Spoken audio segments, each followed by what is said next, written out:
मनीषा को मिल गया इंसाफ। सीआईडी ने रात को मारा छापा और धर दबोचा आरोपी को। दोस्तों, इस वक्त हरियाणा की गलियों से लेकर सोशल मीडिया तक बस एक ही नाम गूंज रहा है, मनीषा। जी हाँ, वही मनीषा जिसके केस ने पूरे देश को हिलाकर रख दिया। इंसाफ की आस में भटकते परिवार, गुस्से में उबलती जनता और सवालों के घेरे में घिरी पुलिस के बीच अब एक ऐसा मोड़ आया है जो इस कहानी को पूरी तरह बदल देगा। रात के अंधेरे में सीआईडी की खास टीम ने एक सनसनीखेज ऑपरेशन चलाया और उस आरोपी को धर दबोचा जिसके पीछे पूरा जिला महीनों से था। गांव की फिजाओं में राहत की सांस तो चली, लेकिन सवाल अब भी बाकी हैं। क्या ये गिरफ्तारी मनीषा के इंसाफ की आखिरी सीढ़ी है या फिर इसके पीछे छुपा है कोई गहरा राज जो सियासत को हिलाकर रख देगा? आइए इस वीडियो में हम आपको ले चलते हैं इस केस की हर परत को खोलते हुए, हर उस सच तक जो आपको सोचने पर मजबूर कर देगा। दोस्तों, इस केस में सबसे ताजा और चौंकाने वाला मोड़ तब आया जब सीआईडी की विशेष टीम ने देर रात एक गुप्त ऑपरेशन चलाया। सूत्रों के मुताबिक ये छापेमारी भिवानी के पास एक गांव में हुई थी।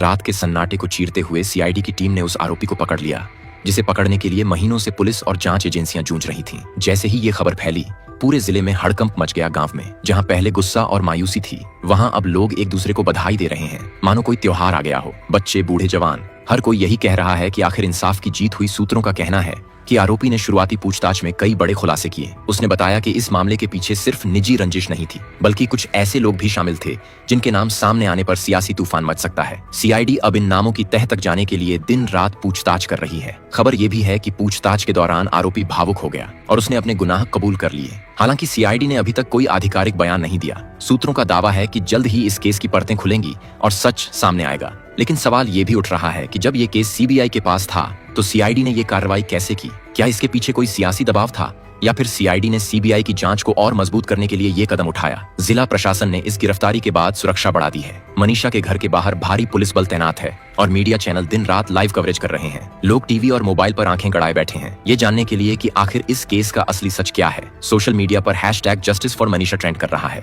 लोग फास्ट ट्रैक कोर्ट में सुनवाई की मांग कर रहे हैं ताकि दोषियों को जल्द से जल्द सजा मिले। कई यूजर्स ने लिखा कि ये केस सिर्फ मनीषा का नहीं बल्कि हर उस बेटी का है जो इंसाफ की आस में जी रही है। अब आइए आपको बताते हैं इस केस की शुरुआत बात 11 अगस्त 2025 की है, जब भिवानी जिले के सिघानी गांव की 19 साल की मनीषा, जो एक प्ले स्कूल में टीचर थी, अपने घर से निकली थी। मनीषा का सपना था नर्सिंग में करियर बनाना। उस दिन वो अपने स्कूल से निकलकर पास के एक नर्सिंग कॉलेज में दाखिले की जानकारी लेने गई थी।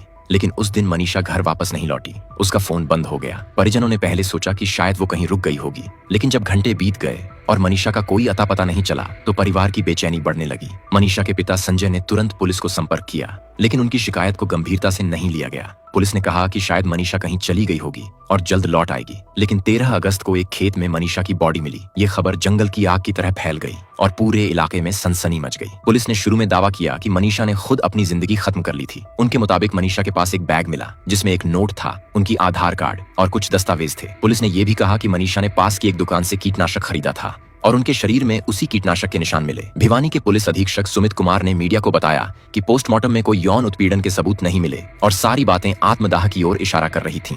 लेकिन मनीषा के परिवार ने इस थ्योरी को सिरे से खारिज कर दिया। मनीषा के पिता संजय ने कहा, मेरी बेटी कभी ऐसा कदम नहीं उठा सकती। वो जिंदगी से भरी हुई थी, उसका सपना था नर्स बनना। परिवार ने पुलिस पर लापरवाही का आरोप लगाया और कहा कि पुलिस ने उनकी गुमशुदगी की शिकायत को समय पर दर्ज नहीं किया। मनीषा के केस ने पूरे हरियाणा में आग की तरह गुस्सा फैलाया। सिघानी गांव से लेकर भिवानी, चरखी, दादरी, जींद और हिसार तक लोग सड़कों पर उतर आए। छात्रों, किसानों और सामाजिक संगठनों ने मिलकर दिल्ली पिलानी हाईवे को जाम कर दिया। धिगावा मंडी में एक महापंचायत हुई जिसमें हजारों लोग शामिल हुए। सबकी एक ही मांग थी, मनीषा को इंसाफ दो। प्रदर्शनकारियों ने नारे लगाए, कैंडल मार्च निकाले और प्रशासन पर सवाल उठाए। बाजार बंद रहे, सड़कें जाम रहीं और माहौल इतना तनावपूर्ण हो गया कि हरियाणा सरकार को भिवानी और चरखी दादरी में 48 घंटे के लिए मोबाइल, इंटरनेट और SMS सेवाएं बंद करनी पड़ी। 21 अगस्त को ये पाबंदी और 24 घंटे के लिए बढ़ाई गई। परिजनों ने मनीषा के अंतिम संस्कार से इनकार कर दिया और कहा कि जब तक दोषी पकड़े नहीं जाएंगे वो शव को स्वीकार नहीं करेंगे। मनीषा के दादा ने पंचायत में ऐलान किया कि गांव का धरना तब तक जारी रहेगा जब तक इंसाफ नहीं मिलता। इस बीच विपक्षी दलों ने भी इस मुद्दे को जोर शोर से उठाया। कांग्रेस नेता भूपेंद्र सिंह हुड्डा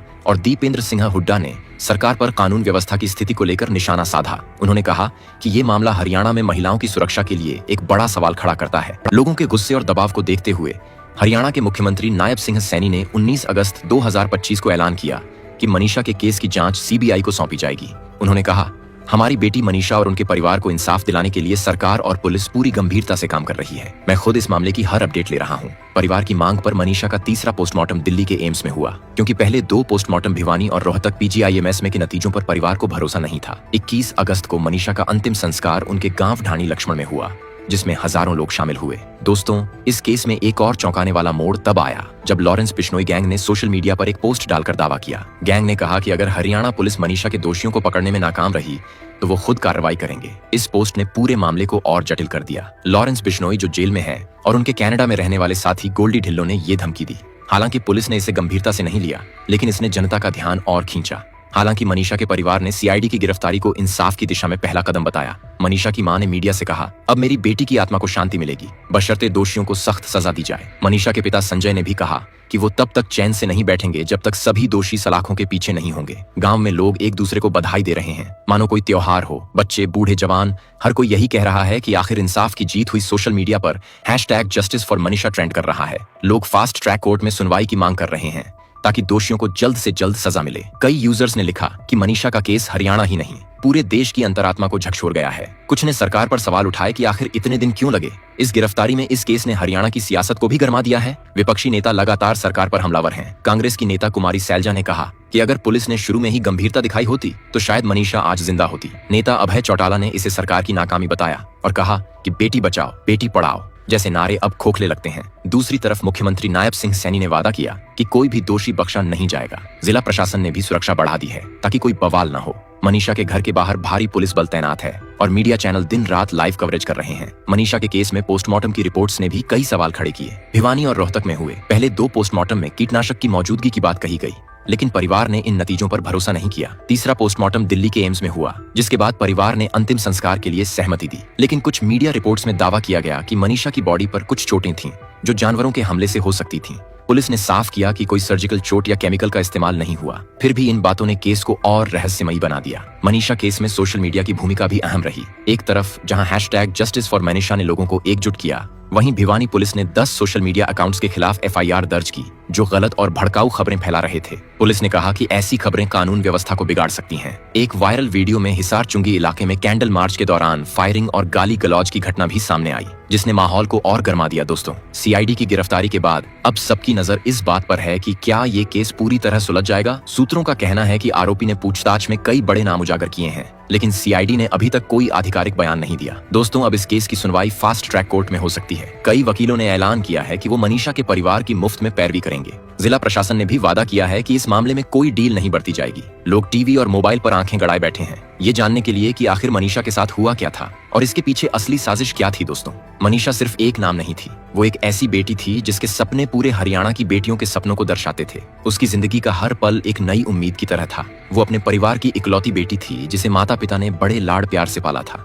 मनीषा की मां ने बताया कि वो हमेशा कहती थी, मम्मी मैं नर्स बनूंगी और गरीबों की सेवा करूंगी, लेकिन उसकी ये मासूम ख्वाहिशें अधूरी रह गईं। गांव के लोग बताते हैं कि मनीषा बहुत हंसमुख थी। वो स्कूल में बच्चों को पढ़ाने के बाद अक्सर गांव की औरतों को सेहत के बारे में जागरूक करती थी। उसकी इस सादगी ने पूरे गांव का दिल जीत लिया था। मनीषा का केस सिर्फ एक परिवार की त्रासदी नहीं है, ये हरियाणा और पूरे देश में बेटियों की सुरक्षा का सवाल उठाता है। इस केस ने ये दिखाया कि समाज में अभी भी बहुत कुछ बदलने की जरूरत है। कई सामाजिक संगठनों ने इस केस को लेकर जागरूकता अभियान शुरू किए हैं। स्कूलों और कॉलेजों में बेटियों की सुरक्षा को लेकर वर्कशॉप हो रहे हैं। लोग अब खुलकर बोल रहे हैं कि बेटियों को इंसाफ देना सिर्फ सरकार का काम नहीं, बल्कि समाज की भी जिम्मेदारी है। भविष्य में कोई और मनीषा इंसाफ के लिए न भटके। बाकी आपका इस पूरे मामले में क्या कहना है, कमेंट में जरूर बताएं और इसी तरह की वीडियोस को देखते रहने के लिए हमारे चैनल को लाइक, शेयर और सब्सक्राइब करना ना भूलें। धन्यवाद।